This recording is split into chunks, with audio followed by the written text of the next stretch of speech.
DJ ओम शंकर परसा रवीना गे TikTok वाली भैया के साली गे टिकटक वाली भैया के साली होठ लाली लगा बुझ घुस घुस का गे टिकटक वाली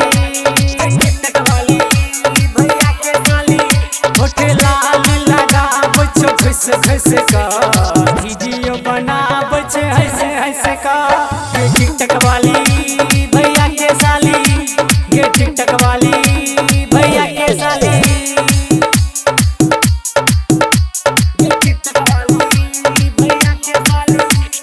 डीजे ओम शंकर परसा रवीना तोहरा सब बढ़ का यूज छियै हम लाइक फॉलोवर के कोने कोने का ये तोहरा सब बढ़ का यूज छियै हम लाइक फॉलोवर के कोने कोने का सब कर सपोर्ट छौड़ा बस बस का वीडियो बनाब छै ऐसे ऐसे का के टिकटक वाली भैया के साली के टिकटक वाली भैया के साली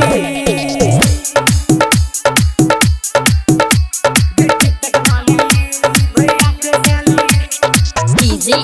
ओम शंकर परसा रवीना छोड़ ही देखा कोई स्टार बन छे मम्मी पापा के बड़ा मान रखे छे टिकटक वाली भैया के साली के छोड़ ही देखा कोई स्टार बन छे मम्मी पापा के बड़ा मान रखे छे सब रट छौ नाम तोरे घुस घुस का वीडियो बनाब छे हंस हंस का के टिकटक वाली भैया के साली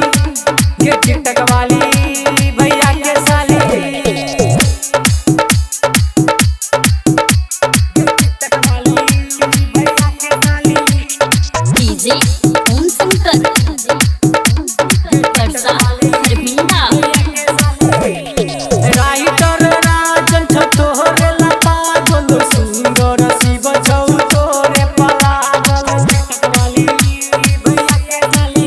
गे राइटर राजन छ तोहरे ला पागल सुंदर शिव छौ तोरे पागल छौड़ा दी कि नीरज कहो कैसे कैसे का वीडियो बनाब छै ऐसे ऐसे का गे टिकटक वाली भैया के साली गे टिकटक वाली भैया के साली presented by Mithila Recording Studio.